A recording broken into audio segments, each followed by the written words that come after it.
Okay, looks like we're all here. Jack, we're ready to broadcast. Good morning, all. There's a few people in the audience today. This is Thursday, February 11th. No, when? Oh, that's the wrong one. February 12th, 2026.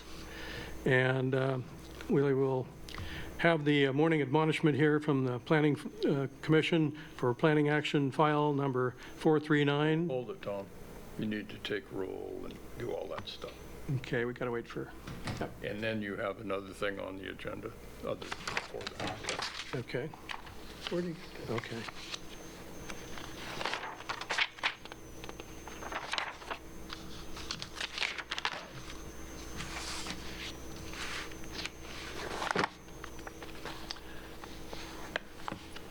Gotta wait for her.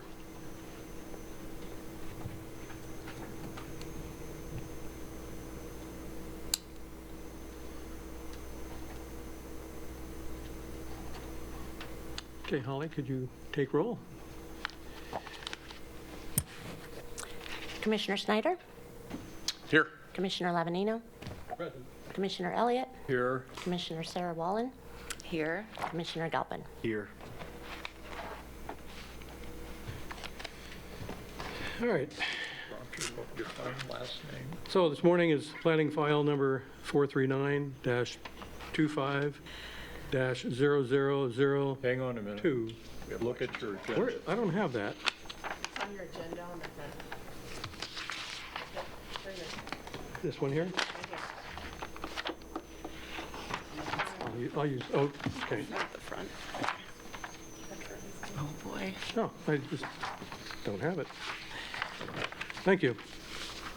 Okay, so we'll call to order at 9 o'clock, 9:03.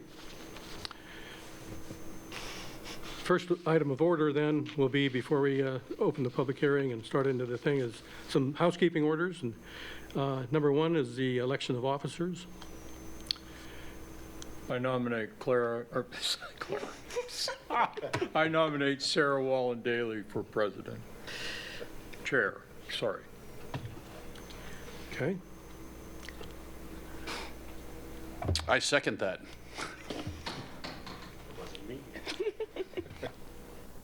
You're up, Jack. I nominate Jack Galpin as vice chair.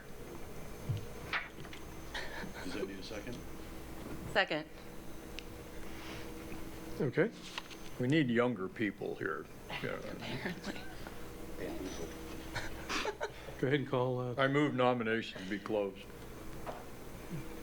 That's moved and seconded. Commissioner Snyder, Agree? Commissioner Lavanino, Agreed? Commissioner Elliott, Yes. Commissioner Sarah Wallen Daly, Yes. Commissioner Jack Galpin. Yes. Motion approved. Great. That was quick. Now we get into the admonishment. Hold it. What are we Sarah's doing it. wrong? What? Sarah's it. I have Oh, to you're be right, the I'm chair sorry. now. Oh, my gosh. As of right now, I forgot it. Okay. Oh, gosh. Okay. Okay. Are you ready? I'm ready now. Okay. Huh? Okay. The hearing this morning is for Jackson County Planning File 439-25-00002-LRP. This is a public hearing for consideration of a minor comprehensive plan map amendment to add approximately 24.5 acres into the Phoenix Urban Growth Boundary, UGB, located within a portion of Urban Reserve Area PH-1A.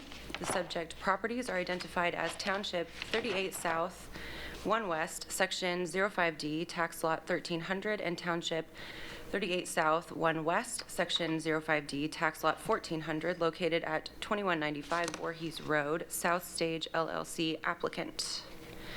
There are a number of items that I am required to address prior to the start of this hearing. Approval criteria used in making this decision are listed in entirety in the staff report. Please direct your testimony and evidence toward the applicable approval criteria. You may also direct your testimony to other criteria or policies of the comprehensive plan, land development ordinance, or other land use regulations which you believe apply to the decision now before the Jackson County Planning Commission. Remember that a failure to raise an issue accompanied by statements or evidence sufficient to afford the Planning Commission and other parties an opportunity to respond to the issue will prevent appeal on that issue to the Land Use Board of Appeals. All participants who wish to speak must sign up on the sign-up sheet provided or raise your hand if attending via Zoom. Are we still doing Zoom? We are. The county is making a verbatim recording of the hearing. In the event of an appeal, it will probably be necessary to transcribe it. Therefore, when you testify or comment, please speak loudly and clearly so that your testimony will be recorded. Begin by identifying yourself so that anybody reading a transcript of the record will know who is talking. We need to have you clearly identify yourself with name and address for the record. Any written comments or other items of evidence must be submitted to the clerk to be marked as an exhibit for the record. The procedure for the hearing will be as follows. First, the commissioners will indicate whether or not they have had ex parte contacts or have conflicts of interest. Second, we will have a report from the county planning staff. Commissioners may have questions for staff. Third, we will hear from the applicant. Fourth, we will hear from those in favor of the amendments. Fifth, we will then hear from those opposed to the amendments. We will hear then from those wishing to speak in neutral position on the amendments. The applicant will have an opportunity to respond to any testimony or evidence. Testimony from the public and agencies will be limited to 5 minutes. Anyone needing more time to testify than allotted should submit their additional comments in writing. Once everyone has had an opportunity to speak, the public hearing and associated public record will be closed. Unless the public hearing is continued by the commissioners to a future date, the public hearing will be closed for deliberation by the commissioners. So at this time, I would like to ask the commissioners if they have had any ex parte contact or conflicts of interest. I have none. None. None? I have none. Sorry, Jinx, I also have none. Thank you. All right, can we please have the planning staff report? Dawn? Yes, good morning, Commissioners. I'm Dawn Cox, a planner with Jackson County Development Services, 10 South Oakdale, Room 100, Medford, Oregon, 97501. Do we have the, thank you. The proposal before you is a minor comprehensive plan amendment adding approximately 24.5 acres into the Phoenix urban growth boundary. The City of Phoenix approved this urban growth boundary amendment as proposed per ordinance number 1051, signed on November 3rd, 2025. These are the approval criteria. The staff report, pages 13 through 52 of the record, provides findings for each approval criteria.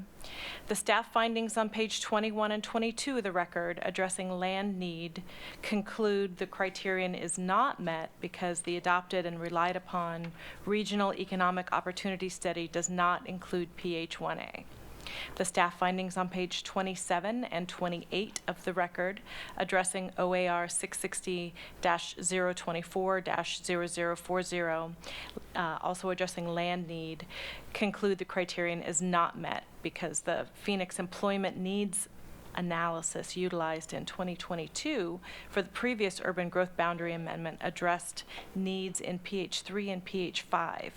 PH1A was not included in that analysis. However, as previously mentioned, the proposed urban growth boundary amendment has already been adopted by the City of Phoenix.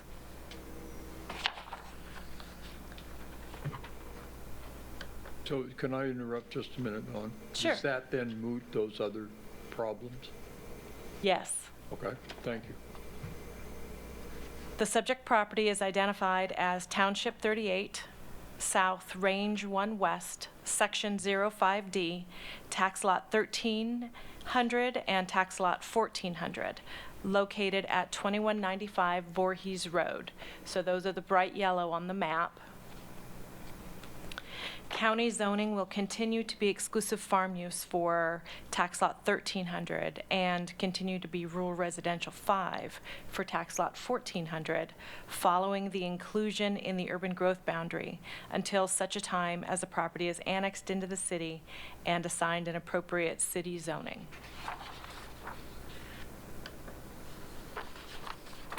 This conceptual transportation plan map was reviewed and adopted by Rogue Valley Metropolitan Planning Organization, demonstrating compliance with the regional plan element of the Jackson County Comprehensive Plan. The map shows the 2 subject properties in PH1A and potential options for future connectivity. PH1A is shown in green hash marks north of Hoyt Lane, south of South Stage Road, and west of the Phoenix urban growth boundary. The agent's findings explain that the proposed future use of the subject properties will be industrial.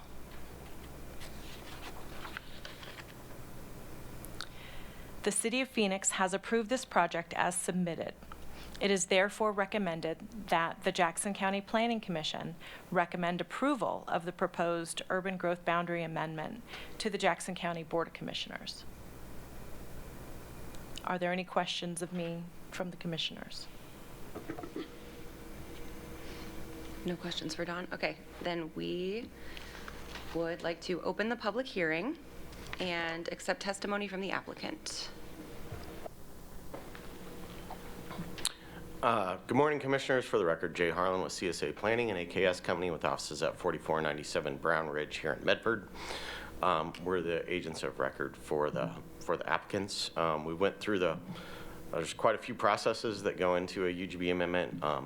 This particular area, it's all urban reserves, so it's been planned for inclusion into the UGB.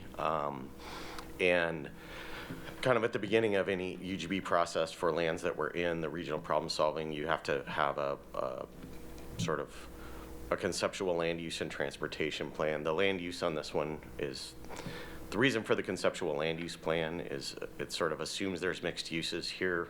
This particular area is just planned for employment, industrial employment, so that one's kind of a boring one. It's just a purple map. But transportation-wise, this is kind of a tricky area. It's on the other side of the railroad. There's some lands that are already industrial that are inside the city to the south that have no access. It's referred to as the helicopter pad. And then there's some other industrial area between there. So we worked with the city and the MPO to, CSA actually, and the applicant paid for most of the layout work to figure out roughly how the streets could connect. Those plans are general in nature. Ultimately, when you do development, you figure out exactly where the roads need to go. But I think that's a huge benefit to moving this project forward, is eventually getting the connectivity started that needs to happen on the west side of the railroad tracks. The other thing I would point out is, as it relates to land demand, ultimately land demand is not a location-specific enterprise. It's a UGB-wide enterprise. That's the question. And that UGB in 22 was adopted. It didn't supply all the land that the adopted needs statement says the city could justify and actually needed. So that's what precipitated this amendment. There were just some lands, and they were specifically kind of looking at the PH5 area locationally, but there were some lands in PH5 that didn't make sense to bring in now or in the immediate future. One being the Two Hawk, which I think is now Patagon Winery, right, is what it's called. They specifically didn't want to come in, and they also looked at it we would rather continue to operate as a winery for now, because it's going to be quite a while before infrastructure actually gets to us that we could do anything that would be more valuable than running our winery.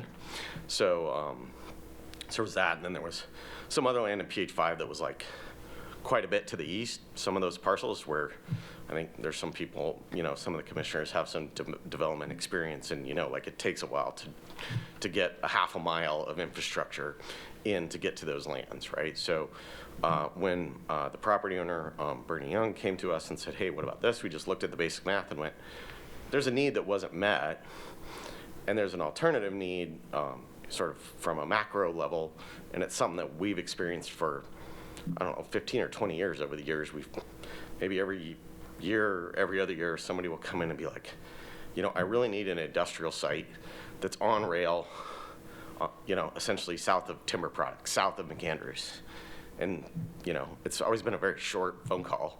It's been like, there aren't any, right? There just aren't any. And it was always like, well, there's the one kind of tank farmy, you know, thing that's actually on the other side of South Stage Road, but that's really never been available to the market, right? So it's like, you can call them, but the answer's always been no, right? And which I think is Tyree now is who owns and uses that piece. And other than that, there just aren't any, right? And rail is the most efficient transportation way to move transportation heavy goods. It's just by far the most efficient, keeps it off of the highways, off of the freeway. It's, you know, from a pure energy standpoint, rail is just way more efficient, and there just isn't any. So the opportunity to create an industrial site on the south part of the valley that, you know, it's not required to be connected to rail, but I think the hope is that that's ultimately whatever would go in there would be a development that takes advantage of that rail frontage because there's so few of them. So with that, I think it's a great economic development opportunity for the county, and we would request the Planning Commission recommend the Board of Commissioners approve it. We think all the criteria, the numerous criteria for a UGB amendment are satisfied and can be found to be met. We're very comfortable and confident that we can defend the decision if the county and the city approve it. So we're just, you know, I think this is a great economic development project for the county, and we request you recommend approval to the board. Does anybody have any questions for Mr. Sure. Harland? Yeah? So has anybody talked to the railroad about a siding? Or is that in the future, or is that just a hope? We've been in contact with the railroad, yes. And that, and so that is It's on the possible to cards, do as it. it were. Yeah. And I think there's a partial siding there now. Yeah. There's an existing siding now, so it's actually, the conversation had been about extending the siding and upgrading it. So then, That's part of what makes the site so good. is there also some kind of a plan that would restrict uses next to that siding to people who were interested in using it? No, I just think that's the market opportunity. I mean, that's not typically how it's done. I mean, You're right. you know, the overall need is for so many jobs and square feet, you know, of employment land, which translate to so many acres. That's the way the state's process works. Sure. But I think in the real world, I think that's the real market opportunity here, is to have something that relates the rail to the industrial. So the other thing, the comments that came, pretty much the ones who are negative are worried about truck traffic and about noise. And the county has no specific noise ordinance, I think. Is that correct? Well, this will be developed under the city's. Okay, that's I mean, my it's question. going to have to be annexed and developed under the city's. I don't know if So these are. Phoenix has a noise ordinance. Well, what they have is industrial development standards that we will have to meet that address all of those kinds of issues when you go through that process. So- So first you have to annex it, and then you have to address those standards. And yes, most all cities have some sort of noise and nuisance ordinance. And on a different project, I recall looking one up for Phoenix, and I think they So have something.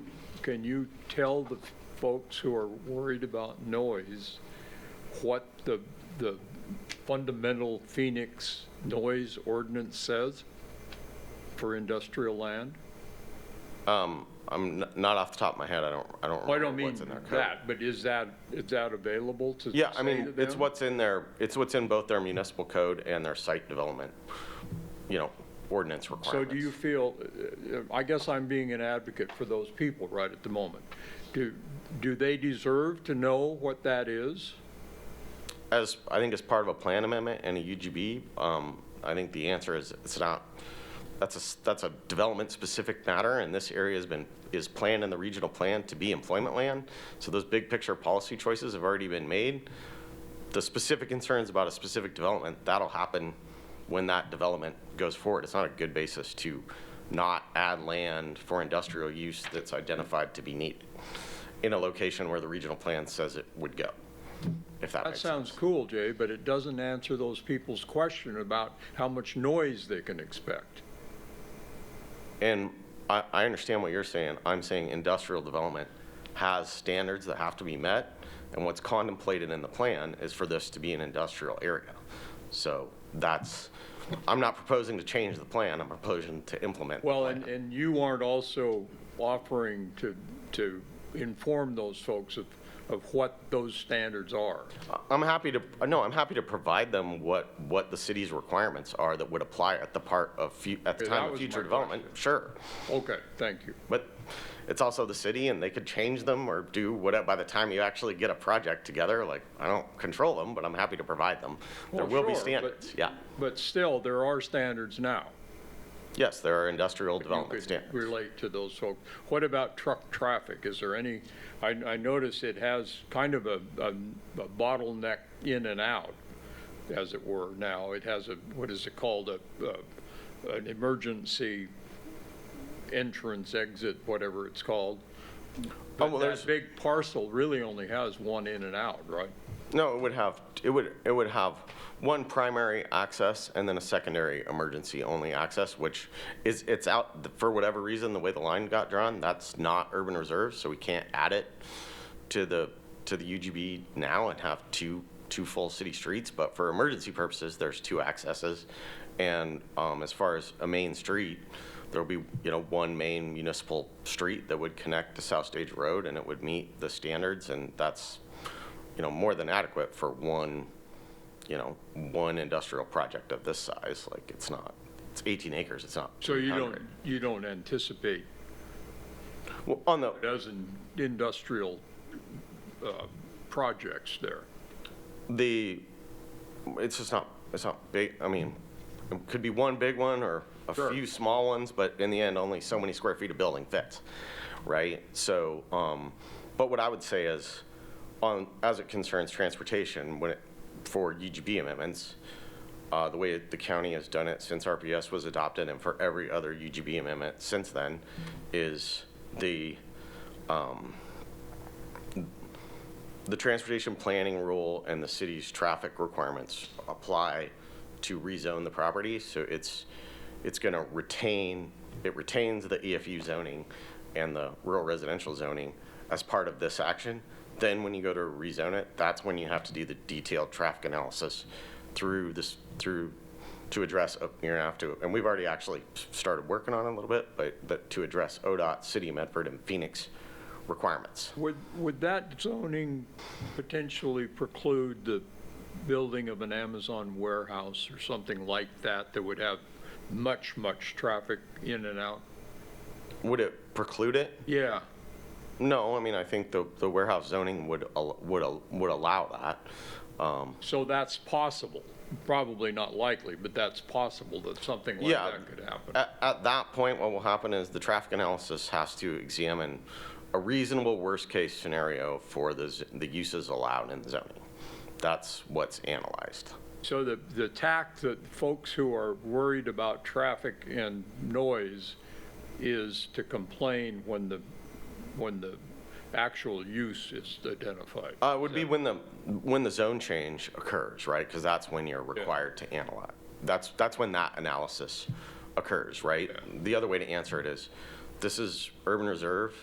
It's contemplated to be employment land. From an overall policy standpoint, it's contemplated that there's going to be more traffic demands in this area at like a UGB amendment level. The specifics of that get figured out when you actually apply the zoning and do the analysis, but that's pretty expensive. Like, that traffic analysis will probably be, 80 grand-ish, right? Somewhere in the, 25 to 80 grand, depending on what we have to do. Sure. And doing all that when you don't know if the line is gonna move, nobody's gonna do that. Like, to figure out turn lanes and how what your queues are and what you might need to do between the railroad and Highway 99, which is a sort of a unique thing, both now and in the future, thinking about whenever, South Stage gets extended as part of the track study, you're gonna have to think about both of those things. It's a lot of thinking and a lot of math that goes into that.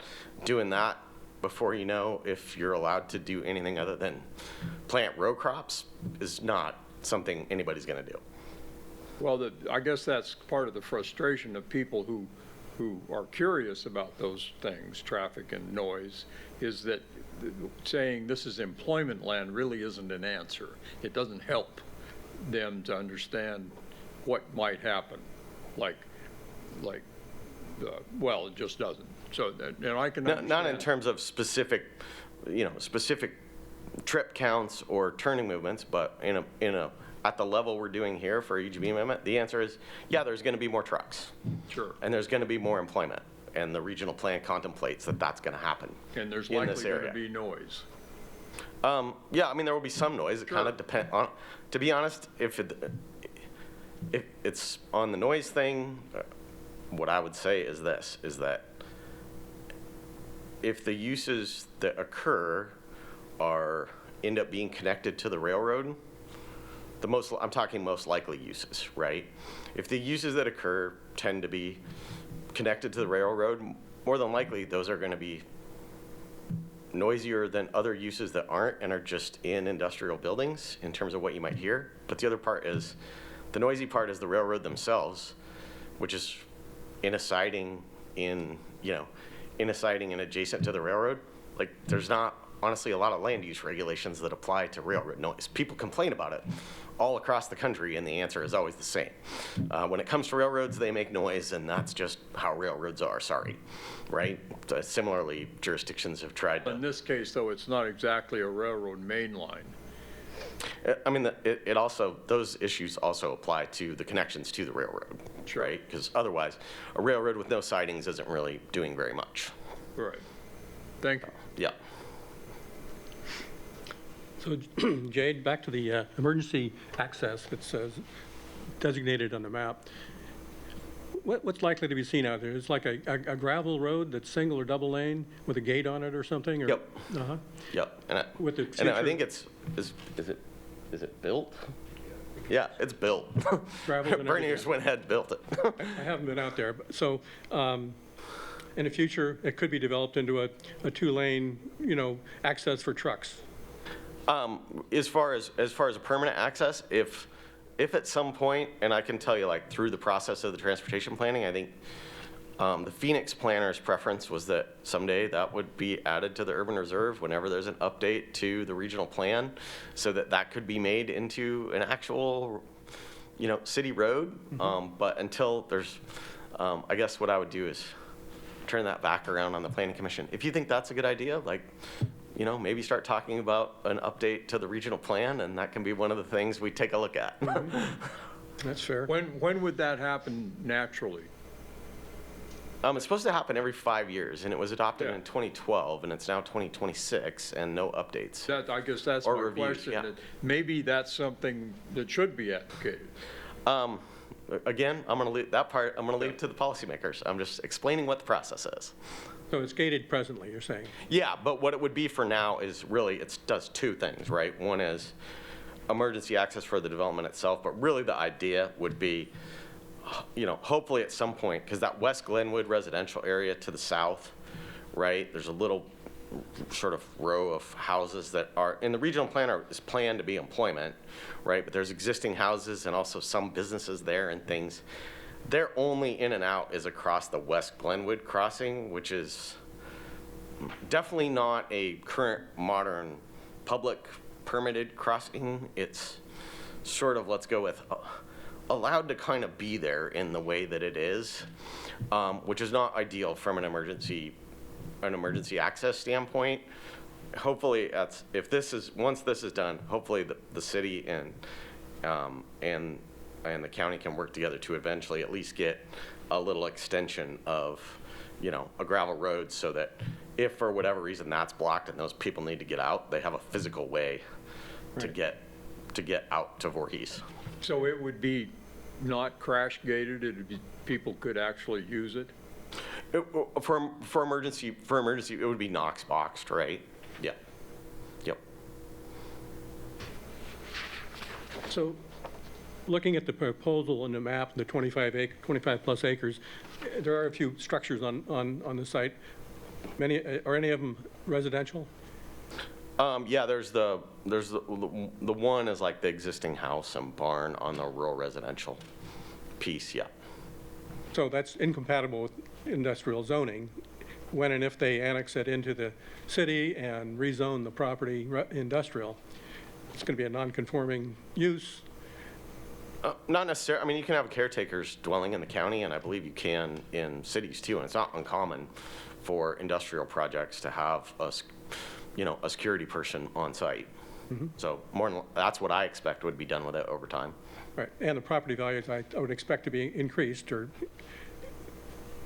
Yeah, I mean, sure, industrial land is worth more than farmland. right. So there's some incentives there to possibly to sell out and relocate or move.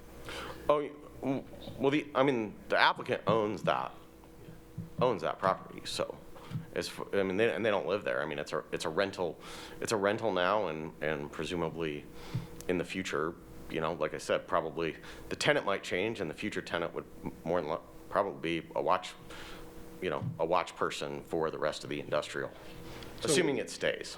What is South Stage LLC now? What's their primary function? Real estate holding company. They don't Well, have an operating business, correct? So okay. Right. No, and like I said, going back to Commissioner Elliott's question, like they've been in contact with Genesee and Wyoming and trying to see what connections there are as far as, because sometimes the railroad industrial tenants actually talk to the railroad about where they might be able to add new connections to the short line. So that's been happening. But not much can happen until the line moves. Well, a few lines move. First, this line has to move, then you got to move a city limit line, then you got to change a zoning line, and then you get to apply for a permit. Right. That's how it works in Oregon. In Tennessee, you just buy the property and start building. Thank you.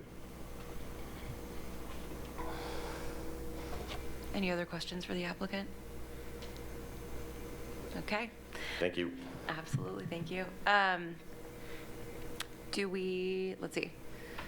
We can now accept testimony from the public. Do we have anybody on Zoom who wants to testify? You haven't asked for people in the audience who are opposed or for or against. It does not look like it. Okay, I just wanted to see if there was anybody online.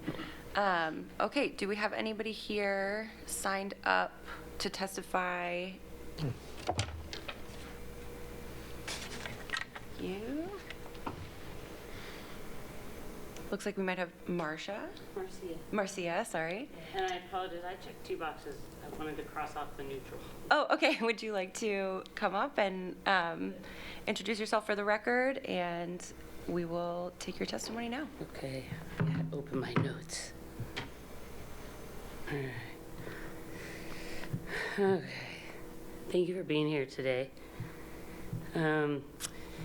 State your name and Yes. address. Thank you, I appreciate the prompts too. This is obviously not my wheelhouse, but my name is Marcia Ososki. I'm a resident of 176 West Glenwood Road, to which he just spoke. I am the homeowner there. I'm a local educator here, been in the valley for decades, and I would appreciate this moment to share. Anything else you need right now? Okay. I really appreciate your thoughtful advocacy and back and forth questioning. Thank you for that. My property is accessible from 1 block from Highway 99. I walk right out there where the old Picker's Paradise used to be, whatnot. It's a beautiful dead-end road, Glenwood. That's our entire property value. There's a few of us that survived the Alameda fire. Many of us did not. I was lucky enough to do that. And the idea of our properties is that we are rural residential, some 5, some 2.5. We're families, we're generations, and the property value of a small dead-end road with a homestead, with garden, with fruit trees. I built my house over the last 10 years. That's pretty sought-after property. Hearing what could happen, my tax lot is $2,400. I'm the triangle that would be abutting this property there, parallel to the train tracks, and I have a pie-shaped piece, a triangular piece. I have a lot of concerns with what I'm hearing. I'm hearing a little bit of a foot in the door, which really has a much larger plan, which is not really being made public. I think you can hear the shake in my voice. It's a little heartbreaking. It's kind of feeling like a bomb being dropped right now, more than I even anticipated. So the effects of this have me quite concerned. Not only the noise and the dust, which we already struggle with rogue soil. It was interesting to hear that our road is an anomaly of, I don't know. We are not within county and city. It's been this argument between them to try to ask for repairs or whatnot. When the fires occurred, nobody owned Glenwood Road. They say it's private. It's not, but yet it is. It's very confusing. But regardless of that, to hear that what could happen to our farms and our small areas, we're just families. They're small. We're not industrial farms or anything. But not really having people understand how this is working, the progression is quite concerning. To hear that there's possibility of connectivity and making Glenwood Road a through road, I just feel like I want to be very clear that we're making life decisions. You know, I just saved up as a teacher for many, many months simply to put in garage doors and do the things I need to do. And if our road becomes a through road, I can't even imagine. I don't know. It certainly wouldn't be desirable property. That's very concerning. So again, I want to thank you all for being here and allowing concerned neighbors. I'd like to turn to reading my notes I took time to take. As a long-term resident of the Valley, a local school teacher, I took one of my few personal days to be here to share my concerns and prioritize this. When discussions like this are made, so many questions run through my mind. What environmental impact studies have been done? Why are abutting properties and property owners not part of the discussions that are leading up to this, with only an opportunity to do what feels like complaining, but not necessarily any type of science-based collaboration and discussions with potential concerns prior to this point? I hope this is more than an allowable formality and an honest, collaborative, concerned approach. The fact that this area could be potentially zoned for industrial use, but all of us surrounding it must be remaining rural residential 2.5 or 5 is also confusing. However, instead of having rural land, we are surrounded by commercial, industrialized, high traffic if this were to happen. We already have one greenhouse near that emergency exit off of Voorhees that was allowed to be built, which is glowing 24 hours a day, has a lot of traffic. The proposed property to the northwest of the train tracks, abutting my property. I've worked with Jackson County Soil and Water Commission and confirmed this is a wetland area. It clearly shows a forested wetland on the map, and there's a creek running through it, which connects to all of our properties and backs up to ours. The map not only highlights the drainage from multiple places, from train tracks, from my property, from upper ditches, lower ditches, neighboring properties, but also our stormwater. But none of these plans for potential developing this area have been shared or made public to the extent which others can understand and be informed. The trees in this area host numerous species. I'm very concerned about that. I purchased this property 13 years ago. I've since worked tirelessly after hours to knock down my house and rebuild and update and landscape the entire place. In the summer months, the ditches are dry other than flood irrigation. However, during rains, or especially combined with precipitation and snow and rain, my ditches can become 6 and 8 feet wide and my soil completely saturated with standing water.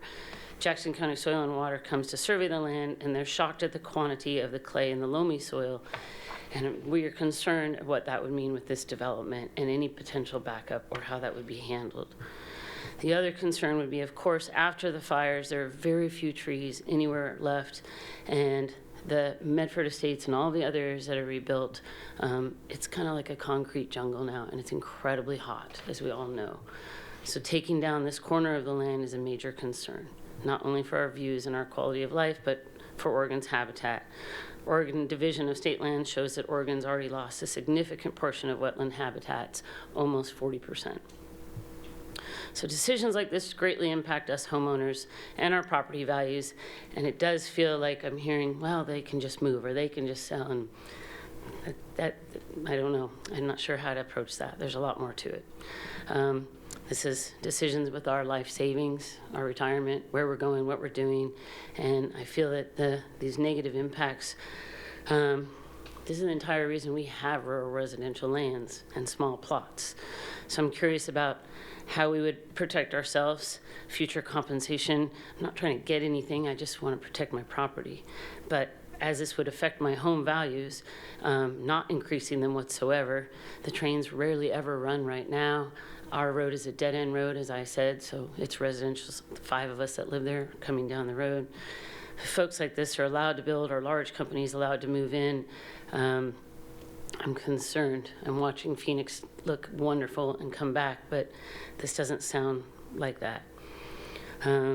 So again, I just request that all details are shared and taken into concern, and I request that we please leave the mature trees standing and we limit the development to that wetland area, and just help all the neighbors understand what's actually really happening, because it does feel like we're getting permission for one thing, which is really a future plan, which really didn't sound like a well-laid future plan yet.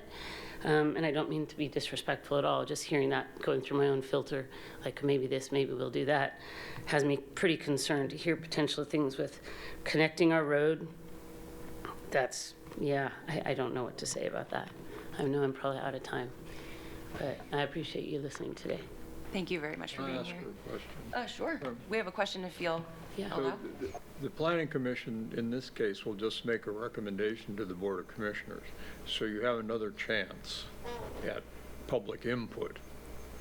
If you have, well, I don't want to tell you what to do, but if you have neighbors and you have ideas and you have some kind of a concept about how you might accept an industrial area and what might happen in it, you can go to the commissioner's report, assuming that it passes here with the recommendation to approve it.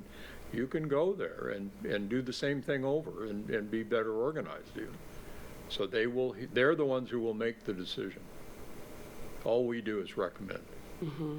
Thank you, I appreciate that. Is that date already set or any of this? No, Okay. We haven't set a date yet for the Board of Commissioners. There'll be 3 dates. There'll be a public hearing date, and then once the ordinance is drafted, there'll be a first reading, and then there'll be a second reading. And are residents like myself notified, those of us that are bordering this property? You will They'll be. be with sufficient notice and whatnot. Okay, I really appreciate that. Thank you. Thank you for being here. Can I make a quick suggestion? Maybe CSA, Jay, it might be beneficial to maybe interact with the surrounding property owners to maybe do a little bit of just surface level education on the development process, because I think a lot of your concerns are things that are just addressed at a later stage, particularly things like wetland transportation elements and things like that, is how properties are engaged or purchased or how they're mitigated and preserved. So I think once getting a greater understanding, that might be very helpful for the neighbors. So maybe you guys can work together on that. I think that's everybody I have on the list for public testimony. Is that right? Correct. So I'm going to ask for a motion to admit, Jay. Rebuttal. Jay wants to come up and have a rebuttal. Go ahead. It's not really rebuttal. Okay. One is a clarification, which I just learned this, which is very interesting. Bernie let me know that Genesee and Wyoming merged with Norfolk Southern, which is a subsidiary of Union Pacific. So 1982 or whatever, we did the big deregulation to get all the short lines out of the main lines, and now in 2026, there are a bunch of subsidiary companies that are being bought up by the main line. So that sounds about right. That was a lot of Senate and Senate Commerce Committee meetings for no reason apparently, but that sort of is an interesting fact, but I don't know how much bearing it necessarily has on moving the UGB line. But I did want to speak to first Commissioner Galpin. Yes, certainly happy to talk to them. Agree, most of the things she's talking about are future things that happen through the development process, right? I think as it concerns her property, what I would just point out is her property is adjacent to kind of the low part. And we have not had a wetlands person can go out there. I think the state had somebody go out and look at it, but we've not had a private wetlands professional go out there and look at the low spot there to figure out what is or is not wetlands. But in my experience, those kind of areas, a lot of times, some ends up being technically wetlands, others don't. Most of the time, that's what happens. And then the areas that aren't, though, you still have to handle your stormwater and detain it and do all the treatment. And so it ends up being the remaining low spot is sort of where that gets put. That's the low spot on the property. So, you know, we're not to that stage yet, but that's my educated guess of what the little triangle there will actually ultimately be used for. I got a question. She refers to Glenwood, because you live on Glenwood, I'm sorry, and you referred to that's going to be extended. I didn't see that in any of this. Is that correct? It's yes and no. As part of this, no, there's no extension of West Glenwood, but as part of the regional planning process, we were to get the conceptual plan. We had to look at how street connectivity would work essentially all the way from Houston Road up to South Stage Road. So it's long-term transportation planning. As part of this project, it doesn't actually happen. Thank you. So I'm going to use that though as the perfect segue to my next comment, which is we did talk to some of the neighbors. They participated in the Phoenix process on one gal in particular on West Glenwood, and I shared with her the same thing I'm going to share with you guys and the gentleman or the lady who spoke. But she, when the regional plan was being done, our firm actually did the final compilation and actual analysis.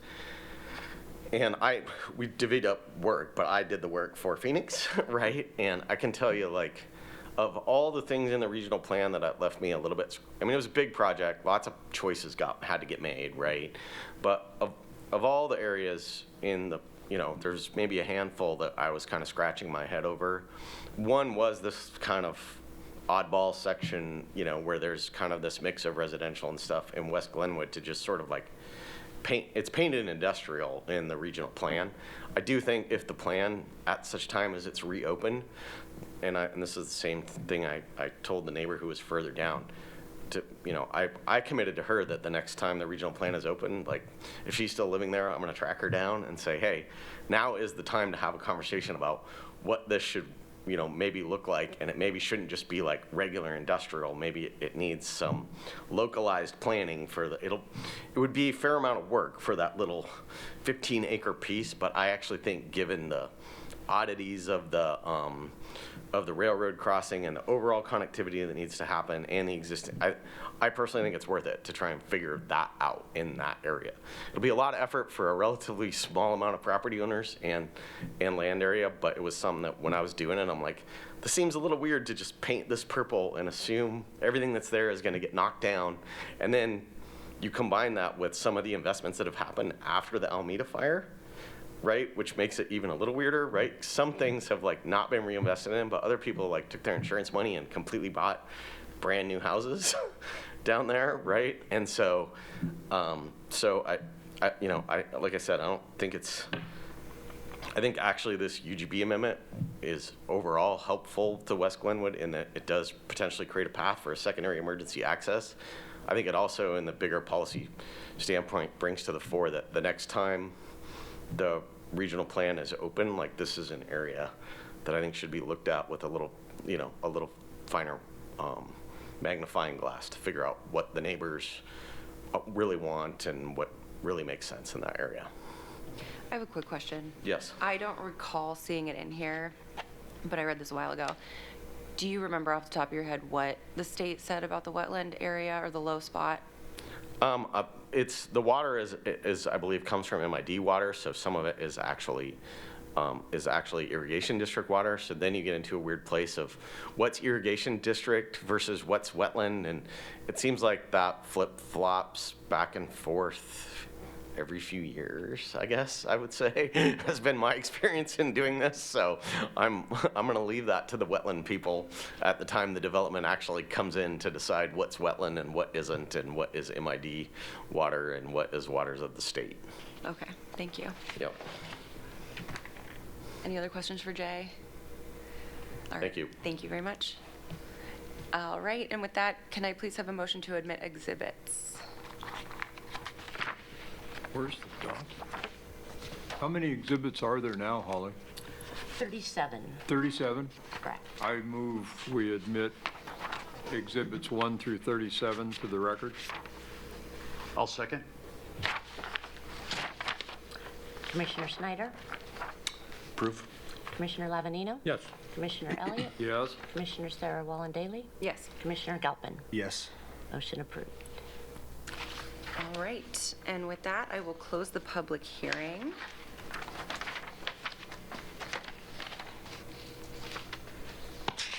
And we can deliberate, our favorite part.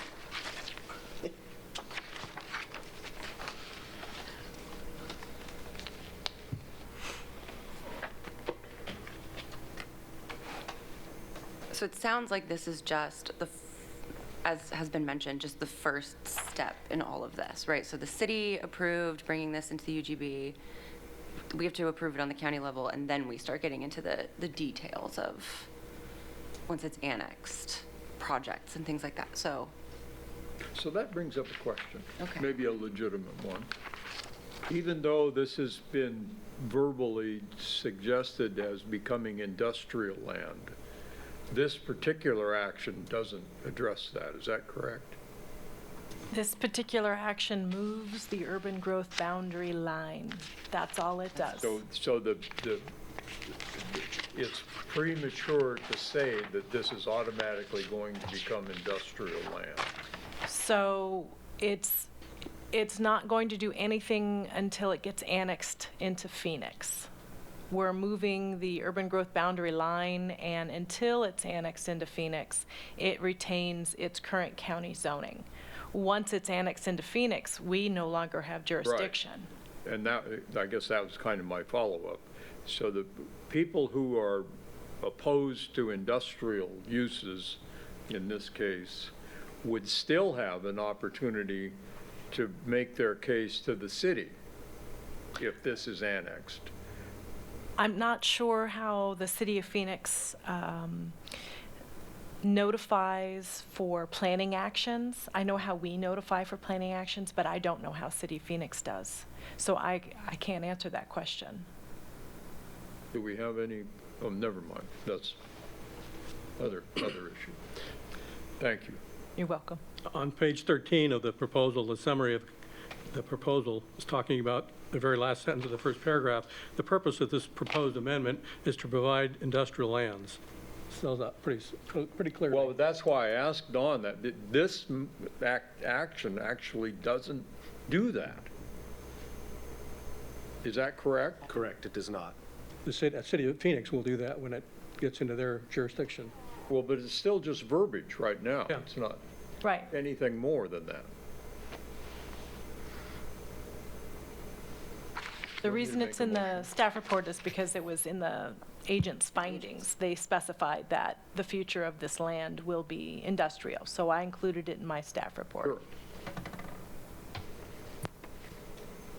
Doing a motion? I would take a motion. Sure. Madam Chair, based on the evidence and testimony, I move that the Jackson County Planning Commission approve a recommendation for approval to the Jackson County Board of Commissioners to approve planning file number 439-25-00002-LRP to allow a minor comprehensive plan map amendment to add approximately 24.5 acres into the Phoenix urban growth boundary located within a portion of Urban Reserve Area PH-1A. The subject properties are identified as Township 38 South, 1 West, Section 05D, Tax Lot 1300, and Township 38 South, 1 West, Section 05D, Tax Lot 1400, located at 2195 Voorhees Road. That concludes my motion. Thank you, Mr. Elliott. I'll second that. Is there any further discussion on the motion on the table? None. All right, we can take roll. Commissioner Snyder? Yes. Commissioner Lavanino? Yes. Commissioner Green? Elliott? Yes. Commissioner Sarah Wallen-Daley? Yes. Commissioner Galpin? Yes. Okay. This says something about reviewing the language of the recommendation, but I'm assuming we'll do that later, when it's ready. Is that right? Were you able to change the titles for the 2 new officers? To So we people to can have it ready for signature. Sounds great. Okay. All right. The next thing on my agenda is to adjourn. So thank you all for being here, and we'll go ahead and close this meeting.